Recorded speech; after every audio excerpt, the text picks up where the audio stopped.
Hello, children. Are you ready for some cutting up and kikiing? Are you ready for a gay old time? Well, I hope you are, because now it's time for Hey Qween with your host, Jonny McGovern. Hey Qween, come on and spill the tea. Hey Qween, it's just a good old-fashioned kiki. Hey Qween, we're cutting up with Jonny.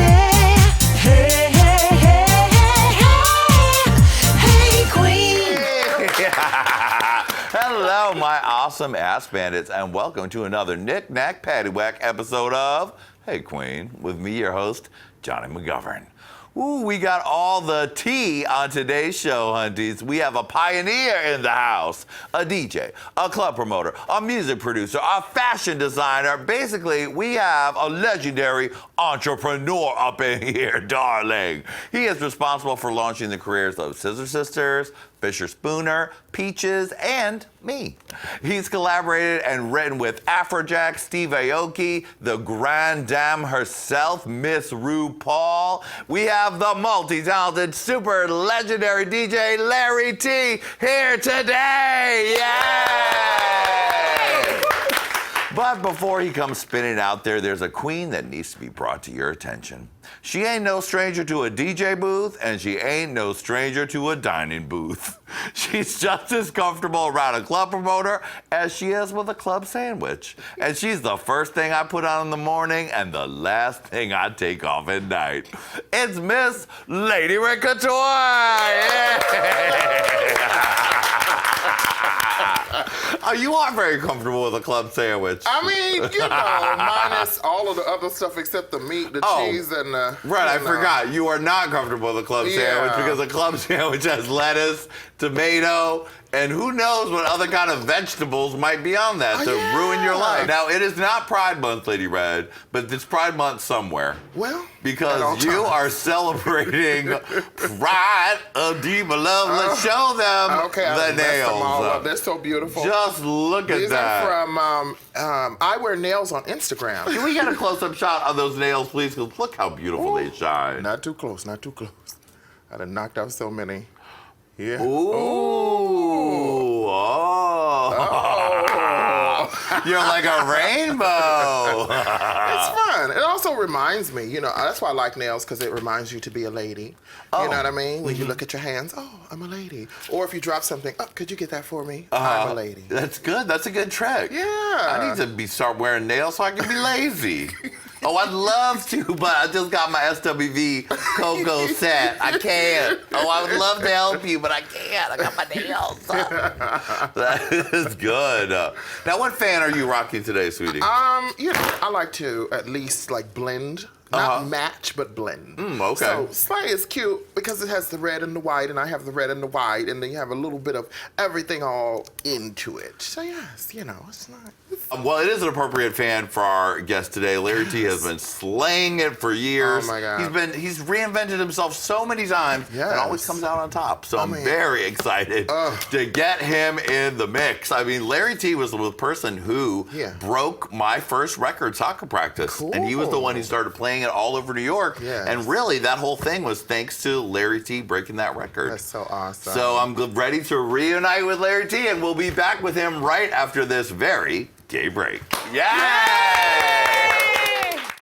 Love celebrity gossip? And Hollywood shade? Of course you do. Subscribe to our brand new podcast, Hot Tea with Jonny and Lady Red. We read all the tabloids so you don't have to. I'm talking about Star, In Touch, Life and Style, National Enquirer, National Inquisitor. I mean, all the nationals.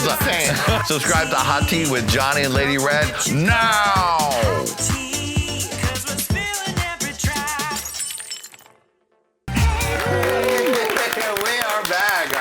This man has worked with everyone from RuPaul to Amanda Lepore and me. He created the song that started it all, Supermodel of the World, and he's continued creating amazing content, music, and fashion since then, and he continues to do it. Please welcome the amazing Larry T. Yay! Larry, hello. Hey, Queen. Hey, Queen, you look great. Thank you. Welcome to the Hey Queen studio. Yeah, thank you. It's huge. Yes, well. I'd heard it was huge. Oh, well, it is. Boom. I love it. Lady Red, look who it is. We got Larry T in the house, the legendary Larry T. I mean, she's holding up well. She is, honey. Larry T, you, you just told me before the show, you are almost 60 years old and you look still the same. No, you know what? That's not my grinder age. Okay. I'm actually 48. Okay. My grinder age is 48, but my actual birthday, because I think how we judge to time and age is kind of irrelevant these days. I think you have to be judged on how strong your facial pores and your cheekbones are, Yes. not necessarily age. So I am officially 48 on gay chat sites. Well, great. Congratulations on Larry T. 12 years gone. Well, you know, Charo took 10 years off her age legally. Oh. Because she claimed that when she came in underage with Xavier Cugat, which was her boyfriend at the time, and he was like a band leader set in his 70s. Right. And so she said to get her in the country that she lied about her age. Wow. So she had 10 years taken off. And the similar thing happened with me is that I literally was down in Atlanta for so many years, and I didn't want to scare anybody in New York. So I took some, I added more years to seem more mature and more credible. Very nice. And it worked. So I took them back. Took those 10 years back. Lady Red, can we get the Charo thing going on for you and me? Can we figure out how to get 10 years off our age? Baby, I think that's illegality, but I'll do it. You know. Well, I'll just have to be happy with being a daddy. Larry T, now, before we get into all of your amazing history, now, audience, if you don't know, if you didn't listen to the introduction, Larry T wrote Supermodel of the World with RuPaul. Supermodel, you better work, bitch. Supermodel, you better work, bitch. Yes, officially. Officially. Supermodel of the World was the name of that album. Right. Supermodel, parentheses, you better work, bitch. Yes, thank you. Just You created that, so all of the magic of RuPaul going on today and all these girls that have this career, that really all sort of started from that little seed, that little diamond of you and RuPaul working on that song together. We did. We were really close friends in Atlanta, and I knew Ru before she even became the Ru that we know today. Right. Like way back when she was doing kind of a gender play. It wasn't really drag. It was like it was a little bit of boys, a little new romantic, a little bit of like just cha-cha-cha, but it really wasn't like what we know Ru as now. It was like androgyno, punk rock, street hooker, I think cartoon probably character. The reason Ru is so big is that she has kind of a weird love-hate relationship with drag, and that she doesn't live to be in drag. Yeah, that's for sure. You know what I mean? She will do it when, she's getting, when she has her show, when it's taping, but she doesn't sit around the house thinking about being in drag. So I think that may be one of the things why it just transmits. So, because it's an act, it's a performance, it's a persona. Yeah. Now, you guys, there is legendary footage of you, Lady Bunny, and Ru arriving in New York City somewhere in the internet for the legendary trip up from Atlanta, right? I know, it's like our entire lives had been captured on film. And the guy that we moved in with had been videotaping behind the scenes, caught all the 80s stars that are, a lot of which are gone now in the gay scene. And when we moved up with him, he was waiting for us to come up in the van, which weirdly, we were going over the Tennessee border, and we had just done a little bit of coke. I mean, a freckle of coke. And as soon as we did the coke, one of the tires blew on the van, and the van flipped on the interstate with me, RuPaul, and Lahoma, not Lady Bunny. Oh, it was Lahoma, okay. And the van flipped, the back door went boom, the stuff was spread out all over the interstate, and we were like grabbing disco balls and wigs and the photos, the collection of photos that Lahoma had. We just pulled out in front of this truck that was about to just scatter them to the wind. Wow. And, we got our stuff together and we went to Heritage USA, which was Tammy Baker's place. Right. And we just got a hotel room there with this beat up van and like slept for like 100 hours to like get over that wreck. But we were okay, but we flipped the van on the way up. Wow. So now it said that trip somehow was a little bit of the inspiration for Tu Wong Fu, or it's been such a legendary trip that you guys made up there. You know, I do think there was a little bit of that at the time in Tu Wong Fu, Julie Newmar with Love, right? Yeah. Yeah, and which Ru starred in. Yes, he did. Well, didn't star in it, but he had a big, nice cameo. Yeah, no, and one of those cameos that kind of, pushed him up to the next level. Yeah. You know what I mean? Because there really wasn't anything like Ru. I remember before the Love Shack video, there really wasn't anything like Ru on TV so much. There was like some Flip Wilson, there was some drag, but it was not the same sort of spirit. Right, there was a lot of straight guys doing drag, like Milton Berle and Flip Wilson and people like that. Who knows if they were really straight? I mean, right, well, when we look back at the Hollywood squares, I know. we go, wait a minute. They were all getting there. What? I'm not so sure. Well, there are so many legendary stories, and we're going to get into it all today. But first, let's talk about what you're doing right now. Okay. Because now everyone around worldwide knows you as a DJ, music producer, songwriter, but you have moved into a whole new direction right now with you have your own clothing line. Susie? Zhuzhi. Oh, very appropriate. If it's hard to say, they will pay more for it. It's true. That's just the thing. Remember when you had to learn how to say Versace? That's true. And you couldn't say Versace No. because that was like the whole thing. And so, if your name is like Maria Sakalasaki, then they will pay more for it. Yes, of course. Well, Zhuzhi. Yes, Zhuzhi. Zhuzhi, and you're wearing some of it right now. I'm wearing some of it, yes. We've been really lucky that, because, I've been doing it for 3 years. Yeah. And a couple months ago, Missy Elliott showed up in one of my jackets, and she had put 37,000 rhinestones on it. And literally made the video around it, because she had a bunch of dancers, and they kind of all had, like, bridesmaids hip-hop outfits, meaning they were matching. Right. And she had the Zhuzhi Save the Humans piece that... yeah, I saw that. Oh, my God. So hot. I love Missy Elliott. She's amazing, and to have her wear one of your things and customize it is incredible. Yeah, they had to get permission ahead of time. Or I guess if you're going to put 37,000 rhinestones on it, you better get permission. Yeah, you do. For the gown. Exactly. So that so I don't. Wait a minute, you can't use that. No.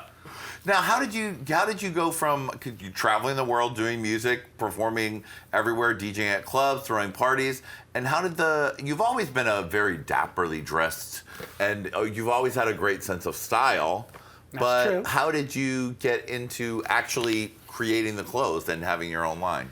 Well, I was running clubs in London, and, the London fashion students were the coolest people to have at your club in London. And so I remember I wanted to use bait to get them there. So I would get all the cool designers from London to DJ in the back room so that the fashion students would all come. But in the same time, I started going to their ateliers, and I'd see them roll out their fabrics, and I would see them, like, dressing stars on the thing. And I was thinking, I was like, oh my God. I remember when I first got into the Boswell and Brooke thing, my knees kind of buckled, and I said, oh, something's up. And then my assistant, he said, what would you do if you could do anything?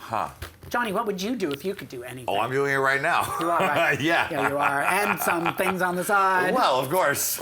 But I remember at the time, and I remember thinking, can't really think of anything. It was like the elephant in the room. Because my whole career had been around, it'd been really super fabulous. It'd been fashion. Electroclash was fashion. Yeah. Party Monster was the Club Kids, which is a huge fashion inspiration. Yeah. And then RuPaul. Of course. And so all my hits that I'd written, I looked at them and I said, oh my God, they were all fashion hits, just disguised as dance hits. Yeah. Right? Yeah. So then at the time, as soon as I realized that fashion there was no way I could stop it. The universe, if you have a really good idea and you tell it to the universe and you get really excited about it, it's funny how the universe just comes and sweeps you into the job, your dream job here on the set. Yes, it does. That is true. If you put it out there, you can make it happen. But fashion is not an easy business to jump into. Well, writing pop songs isn't exactly Guess that's true. something. And but it's like I keep trying to tell my friends that they have to go where the passion is, because if you're really excited by something and your enthusiasm and you have the faith that it could work or that it will work, it's like you just get swept in on a tidal wave. And weirdly, it's that kind of faith in the idea and that enthusiasm that makes you virtually unstoppable. Wow. Well, you've managed to really reinvent yourself numerous times through the years, and you always seem to come out on top. Is that a thing of attitude, leaving yourself up to the universe, open to the universe, or just a hustler spirit? Well, you know what? I've always done the things I love to do, and I follow where my inspiration takes me. So for me, it's almost like I don't have a choice. At a certain point, a lot of DJs, they make 38 million, like Afrojack and Steve Aoki, which I've done collaborations with. they both made 30 million last year, but they would have to do these parties that I didn't love doing, right? So for me, I really to really have a success, and for me to be a success, it's not necessarily how much money I make, even though I love to make money, Johnny. Yes, I know you do. Oh my God, I love to make money, but I think it's really, to me, success is when you're doing something you really love to do, and to me, that's like a total success. Is when and sometimes all my biggest successes have come from things where I was passionate, because in 1992 nobody was really putting money on a RuPaul to sell 5 million copies of a song. That's true. Yeah. You know what I mean? Yeah. So for me, it's funny when I try to do something and say, I've got to make some money. I'm going to really try to do blah, blah, blah. It never works the same as when I'm just excited by the project. Right. So, that's my secret for changing, and the fact that I need to change. Some people don't need to change. Some people are really good with, with a lot less challenges. But for me, I'm here for a challenge. Before we go to break, I do want to just say, Larry is the reason that Soccer Practice, my first record, broke out in the New York club scene. It was a club scene hit. It really was. It was thanks to you believing in that weird little record. Well, your show was amazing right from the beginning. I remember you came out with this troop of boys in soccer gear. And I remember when you first arrived, I remember some hipsters. I think it was Chloe Sevigny's brother. Wow. He was there at the show. And he just looked over he saw you on the show. And then he looked over at me. And it was like, of course. That's your kind of thing. Yeah, exactly. Because I think you were doing Club Bad at the Joe's Pub. Yeah. Was the first time I did like a big gay pimp show for a big, sort of hip audience. And I remember bringing out all the stops. I had the dancers, the drag queen cheerleaders. We did a full show. You were a twink. I sure was. You were a twink. I was, and you know what was sad? I didn't even appreciate it then. I didn't even feel like a twink. But honey, Lady Red, if I look back, I was very twinkish. You were small, petite, and ready to eat. I was. I had flat iron bangs. I had rhinestone jeans. I had an eating disorder, but I was looking amazing. A quick selfie? Oh, okay. Okay. Here we go. Do you like it? Okay. Okay. All right, we're going to get back with Larry T in just a minute. We're going to hear all about the creation of Supermodel, the beginning in Atlanta with Bunny and Rue, the club scene with Michael Alec, the creation of Electric Clash. You're not going to want to miss this. We'll see you in a minute. Yeah! Hey Qween! Queens, thanks for watching. For part 2 of this interview, click here. For more Hey Qween fabulousness, click here. And of course, don't forget to subscribe.